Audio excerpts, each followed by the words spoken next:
तासगावमध्ये तरुणीला भर रस्त्यात मारहाण, नगरपालिकेच्या कर्मचाऱ्यांसह दोघांवर गुन्हा.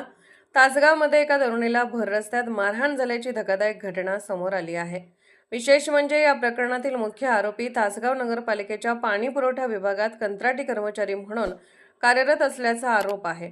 तासगाव शहरातील वरचे गल्ली परिसरात एका 19 वर्षीय तरुणीला शिवीगाळ करून मारहाण केल्याप्रकरणी तासगाव पोलीस ठाण्यात गुन्हा दाखल करण्यात आला आहे.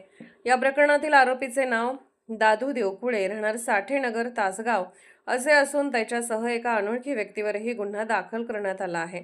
या प्रकरणी आयशा सिकंदर पठाण वय 19 राहणार वरचे गल्ली, तासगाव यांनी पोलिसात फिर्याद दिली आहे.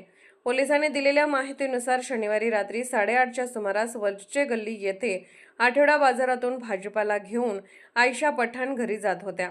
त्यावेळी आरोपी दादू देवकुळे आणि त्याचा साथीदार रस्त्यावर थांबले होते.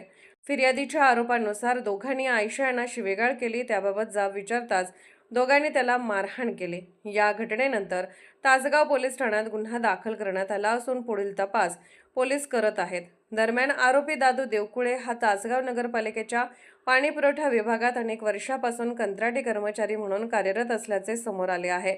याशिवाय कार्यालयीन वेळेत मद्यपान करून येत असल्याची चर्चा काही पालिका कर्मचाऱ्यांमध्ये असल्याचा उल्लेखही समोर आला आहे. मात्र या आरोपांची अधिकृत पुष्टी झालेली नाही.